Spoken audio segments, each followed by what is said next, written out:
갖고 있는 특징을 한번 보겠습니다. 요한복음이 갖고 있는 특징들 보시면요. 요한복음에는 공관복음에 기록되지 않은 사건과 말씀이 많습니다. 그러니까 공관복음은 안 되니까 하나님이 다시금 요한복음을 주시는 거예요. 다시 쓰여지게 되는 이유. 그러니까 여기 없는 내용들이 좀 많이 있습니다. 그리고 예수님의 예루살렘 사역에 초점이 맞춰져 있습니다. 예루살렘에서 하셨던 일들에 초점이 맞춰져 있습니다. 그래서 요한복음에 6월절 1년차, 2년차에 예루살렘에 올라가서 일하셨던 기록은 요한복음에만 나와 있습니다. 그래서 우리가 요한복음을 참고로 해서 예수님께서 공생의 3년을 살았다라고 얘기합니다. 그러니까 그 공생의 3년의 근거가 이 요한복음에 나와 있는 겁니다.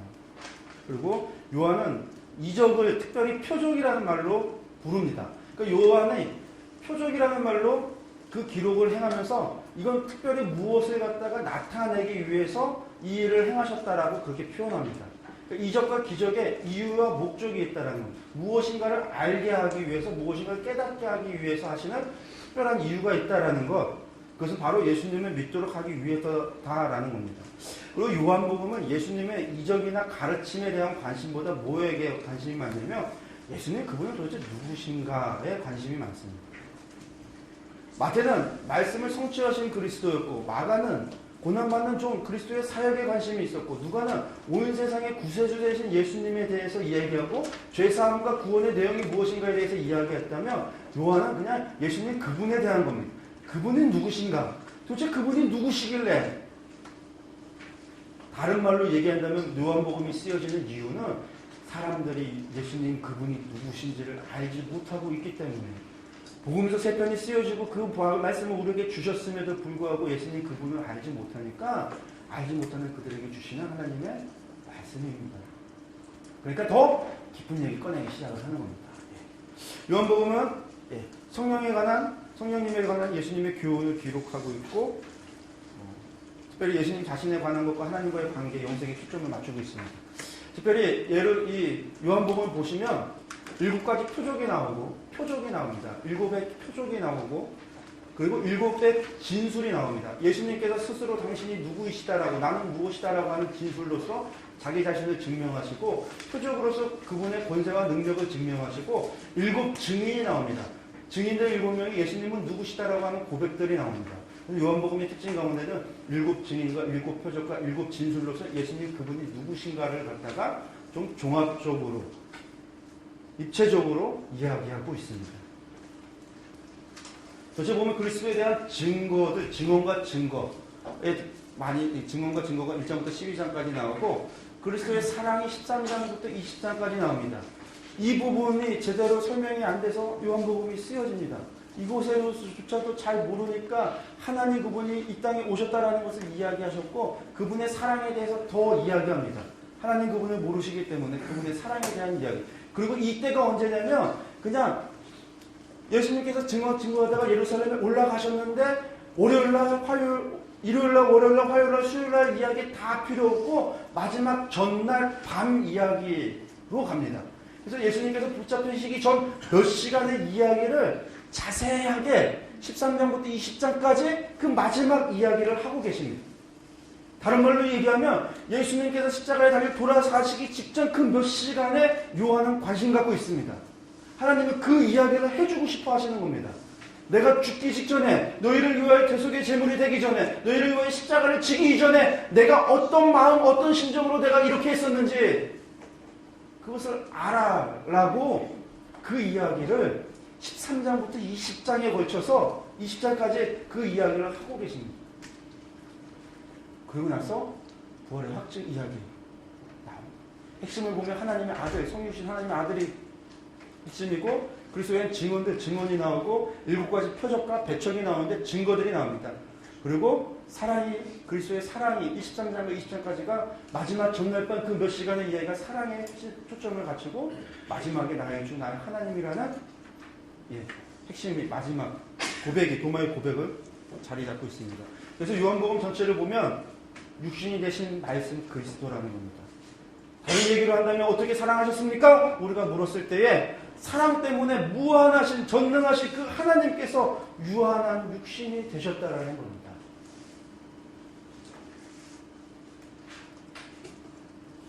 요한복음 들어가겠습니다. 하지만 우리가 그럼 책을 보면서 좀 얘기하겠습니다. 책을 보면 여러분들 26시 저쪽에서 말씀으로 존재하셨던 하나님이다. 예수님의 누구신가라는 요한이 관심 갖고 있는 요한이 누구냐고 할 때 그분은 바로 하나님이시다라는 겁니다. 여러분 다른 얘기로 할까요? 예수님께서 십자가에 달리셔서 돌아가셨습니다. 우리를 위하여 대속의 제물이 되셨습니다. 우리를 위하여 수치를 당하셨습니다. 누가 수치를 당했습니까? 하나님 그분이 수치를 당하셨습니다. 누가 십자가에 달리셨습니까? 하나님 그분이 십자가에 달리셨습니다. 다른 누군가 아니라 어떤 선지자가 아니라 어떤 예언자가 아니라 어떤 종이 아니라 하나님 그분이 그 일을 하셨다라는 겁니다. 무한하신 그 하나님이 유한한 존재가 되어 이 땅에 오셨다라는 겁니다. 이것이 무엇을 의미하는 것은 우리는 알 수 없습니다. 왜? 우리는 무한하지 않기 때문에 그것을 알 수 없지만 하나님이 그 일을 하셨다라는 겁니다. 돌이켜 기억을 해보신다면 하나님이 그 고통을 당하셨던 그분은 하나님이셨다라는 겁니다. 근데 그분이 참된 인간이 되셔서 그 고통을 감당하신 겁니다. 하나님이가 내 신경 가운데 고통점을 없애버려. 무통증이 돼서 갖다 박아도 가는. 이 순간에 욕하는데 귀를 닫혀라. 그럼 귀가 안 들리는. 인지 능력을 그러고 예수님이 그러고 가셨다는 게 아니라 참 인간이 되셔서 하나님이 그분이 그 고통, 그 수치, 그 몸을 다 가두고 가셨다라는 것을 요한은 말하고 있는 겁니다. 그리고 그분이 오신 이유가 빛으로 어둠을 물리치기 위하여 이 땅에 오셨다는 거죠. 그리하여서 믿음의 대상이라고 하는 것은 누구냐면 아까 누가 보면 제가 잠깐 얘기했지만 예수님 그분을 믿는 거라는 거예요. 그분을 영접하는 것, 그분을 믿는 것이 곧 영생을 얻는 것, 구원을 얻는 것. 우리가 말씀 요즘 몇 구절 가지고 신앙생활 하는 것이 아닙니다. 묵상하고 큐티해가면서 이 말씀 너무 좋아. 이건 나 평생에 이건 내 말씀이야. 그러면서 기도할 때마다 그 말씀 가지고 혹은 요절 몇 가지 외워서 기도할 때마다 뭉치면 살고 흩어지면 죽는다 하셨사오니 이런 하나님께서 이런 말씀을 하셨사오니 하나님 하시지도 않는 말 가지고 이제는 그런 말 하시고 막 얘기하는 그런 거. 아니 우리 기도할 때 막 그런 거 하나님께서 그런 거 많이 있는데 갑자기 기억은 안 나고 하나님께서 아픈 만큼 성숙하신다 하셨사오니 시작이 반이라고 했사오니 우리 기도할 때 사용하는 웃으시는 분들은 다 한 번씩 경험이 있으신 분들인 것 같습니다. 노절도 아니고 이제는 그거 가지고 신앙생활 하면서 하나님 요거 하셨잖아요. 해주셔야죠. 그거 하자고 얘기하시는 게 아니라 신앙이 묘절 몇 가지 가지고 하자고 하시는 얘기가 아니라 하나님 그분 알지 못하면 안 된다는 거예요. 요즘 유행하는 말이 있습니다. 선교지에서도 유행하는 말이 있고 요즘 유행하는 말이 있는데 그건 뭐냐면 삶이라는 말입니다. 선교는 삶이다. 신앙은 삶이다. 삶이 유행입니다. 삶 살면 정말 됩니까? 그 삶이 도대체 무슨 삶이어야만 됩니까? 어제 말씀드렸습니다. 우리가 믿음에서 정당화된 가치관과 정당한 행동 양식이 나오는데 그 행동이 삶입니다. 그 삶이 정말 성경적인 것이 되고 하나님이 말씀하시는 것이 되려면 성경이 말하고 있는 가치관을 가져야 되고 성경이 말하고 있는 그 믿음을 가져야만 됩니다. 성경이 말하고 있는 믿음을 가져야 되는데 성경 모르고 될 수 있을까요? 안 됩니다. 그래서 공부 안 해도 돼. 삶이야. 이런 말 하는 사람들이 있습니다. 이제는. 자기가 공부 안 하니까 삶이야 노래를 합니다. 거기서 말하는 삶은 하나님을 신뢰할 수 있는 그분으로 알고 그분의 마음과 그분의 뜻을 알고 그것을 정말 믿고 그분 사랑해서 정말로 하나님이 말씀하시고 있는 것 그 가치관을 가지고 있는 사람이 그의 삶 속에서 자연스럽게 하나님을 사랑함으로 말미암아 살아가고 있는 모습이 되어져야 될 때 삶이지 이건 되지도 않고 되도 않는 걸로 그냥 삶이라고 하니까 불교도인들도 삶이라고 그럽니다. 잘 살아야 된다고 그럽니다. 불교도인들도 무슬림들은 안 그럴까요? 다 똑같이 얘기합니다. 도대체 뭐가 복음인지 모르는 세대를 살고 있습니다. 유행이라고 그것이 진리가 아닙니다. 유행이 복음이 아닙니다. 하나님이 복음입니다. 하나님 말씀이 복음입니다. 그리스도가 복음입니다. 하나님 그분을 믿고 예수님 그분을 믿어야 되는 요한이 지금 그거 말하고 있습니다. 그런데 사람들이 모릅니다. 그래서 니고데모는 이야기를 꺼내놓습니다. 자, 하나님께서 이 말씀 꺼내는 게 얼마나 민구스러웠을까요? 야, 내가 이렇게 사랑한 거야. 모르니까 그 이야기 꺼내놓으시는 겁니다. 내가 너희를 이렇게 사랑해서 독생자 주는 이렇게 사랑해서 하셨다라는 이야기를 하고 계시고 싶은 겁니다. 마지막 전날 밤 몇 시간 동안에 있었던 일들, 그 이야기의 내용이 다 무엇입니까?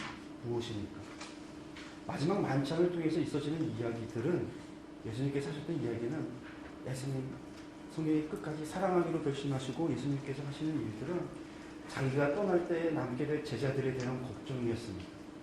마지막 순간까지도 나 십자가 고난 받고 고통 당하는 거에 대한 염려가 아니라 자신이 떠나고 나고 남을 제자들에 대한 걱정이었어요. 그들에게 내가 너희를 떠나고 나면 그래도 그들에게 내 영을 줄게라는 말씀입니다. 내가 너희를 떠나는 것이 좋나니 성령이 보혜사 성령이 너희 가운데 계시면 그가 내가 너희에게 분부한 모든 걸 깨닫게 할 거예요. 지금 깨닫지 못하고 믿지 못합니다. 우리가 마가복음 봤지만 예수님 부활의 소식을 듣고도 제자들이 믿지 않습니다. 모릅니다. 깨닫지 못합니다. 알지 못하는 상황입니다. 예수님 그렇게 십자가의 부활의 그 순환에 대해서 얘기했어도 아무것도 모르고 누가 클까? 지금 그 생각하고 있는 자들을, 그 제자들을 예수님 걱정하셔서 하시는 말씀이 내가 너희를 위하여 내 영까지 너희에게 줄게. 그가 오면 내가 너희에게 분부한 말씀 다 생각나게 될 거야. 그때 그것이 생각나게 될 거야. 알아지게 될 거야. 깨달아지게 될 거야. 그러면서 하시는 말씀이 나는 포도나무로 너희는 가지라. 그 말씀을 하시는 거야. 하나님의 구약 창세기부터 지금까지 무엇을 원하고 바라셨다고? 우리가 동행동거하시자고요. 하나님 우리에게 많은 거, 큰 거 원하신 것이 아니라 우리가 동행하고 동거하며 살아가기를, 함께하기를 원하십니다. 사랑이기에 영원히 함께하기를 원합니다. 그래서 말씀하신 나는 가지라, 나는 포도나무에 너희는 가지라. 붙어있잖아요. 붙어있는 걸 떠나서 뭐라고 얘기하시면 사실은 하나님은 나는 너희 안에 너희는 내 안에 있자라고 얘기합니다. 하나님 그 말씀 하시면서 이 포도나무 가지 이야기를 하시면서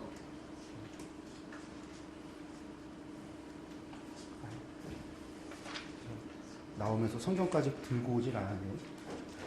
그 이야기를 하시면서 하신 얘기가 내가 너희에게 새 계명을 주노니 그냥 가겠습니다.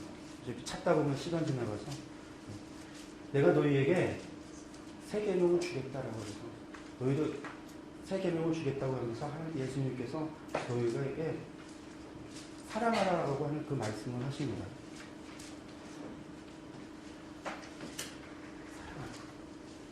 그러면서 아까 얘기하셨듯이 친구를 위해서 죽는 것보다 더 큰 사랑이 없다.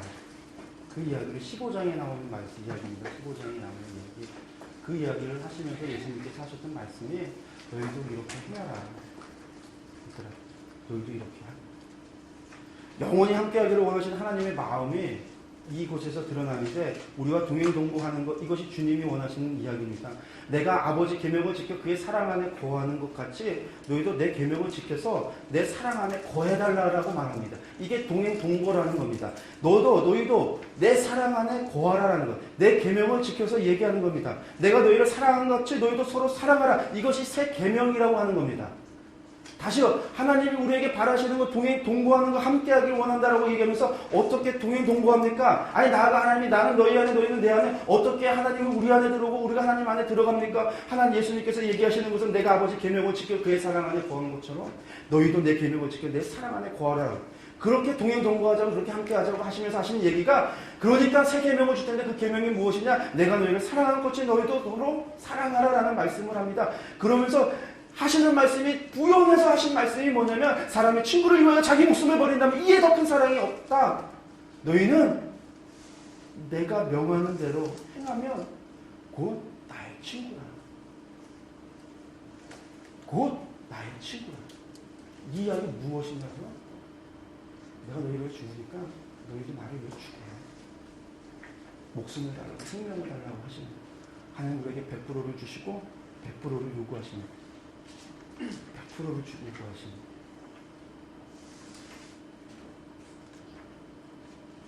그러면서 보혜사 성령님이 약속을 합니다. 15장 이하에 보혜사 성령님께서 우리에게 오실 것을 약속합니다.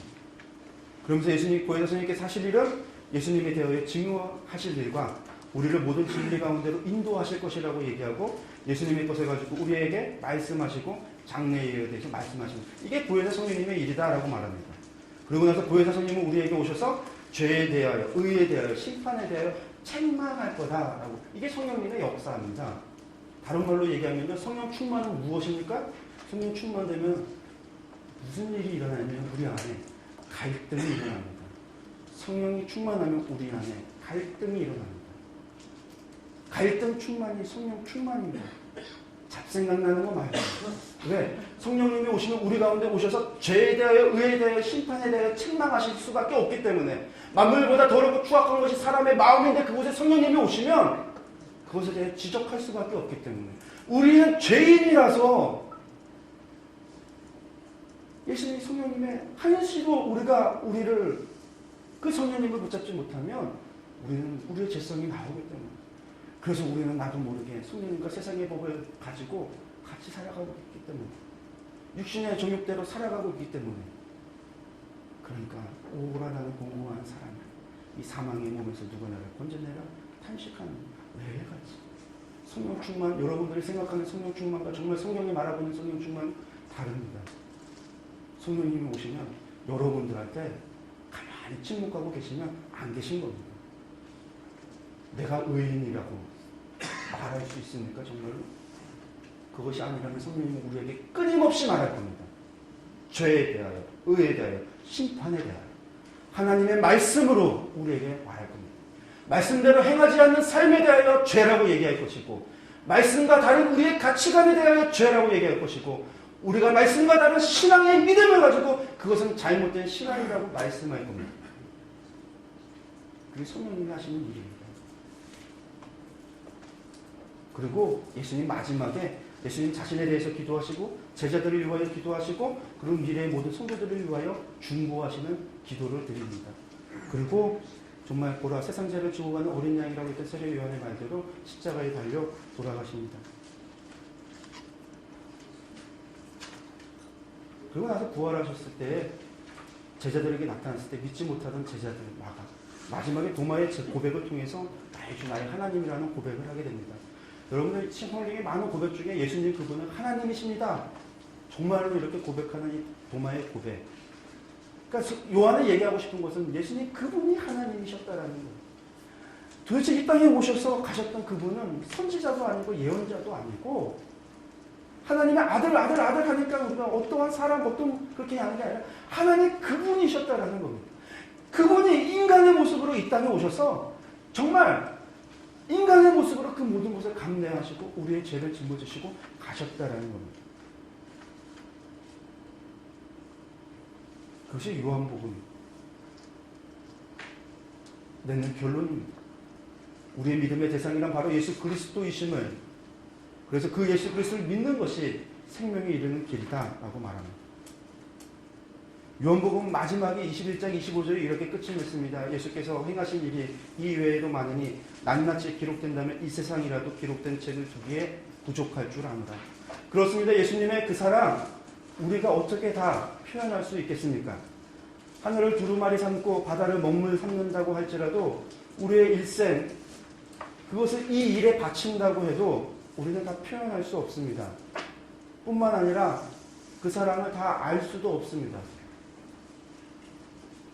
어쩌면 다 알 수 없을지도 모릅니다. 그런데 잠깐 생각을 해봤습니다. 하나님도 예수님도 그러지 않았는가? 하나님께서 그 사랑을 다 표현하고 고백해도 사람들이 알지 못했습니다. 저희는 알지 못했습니다. 그래서 우리는 만족하면서 살아갑니다. 이 땅에서 만족 가운데 살아갑니다. 땅에서도 복을 받고 하나님의 나라에서도 복을 받기를 원합니다. 잘 먹고 잘 사는 것이 오직 복의 기준이 됩니다. 하나님의 나라도 필요 없고 하나님의 사랑도 필요 없습니다. 위로받는 것도 필요 없습니다. 땅을 기업으로 받는 것 관심이 없습니다. 하늘에 상급이 있으면 좋고 지금 이 땅에서는 그것은 별 필요가 없습니다. 오직 물질의 복이 최고입니다. 그렇게 표현했습니다. 그렇게 말씀하시고 고백하셨습니다. 그렇게 보여주셨습니다. 어떻게 사랑했냐고? 우리의 질문에 그렇게 십자가에서 자신의 생명을 우리의 죄의 대속의 제물로 주셨습니다. 당신의 피도 주셨고 살도 주셨습니다. 당신의 이름도 우리에게 주셨고 아들의 권세도 주셨습니다.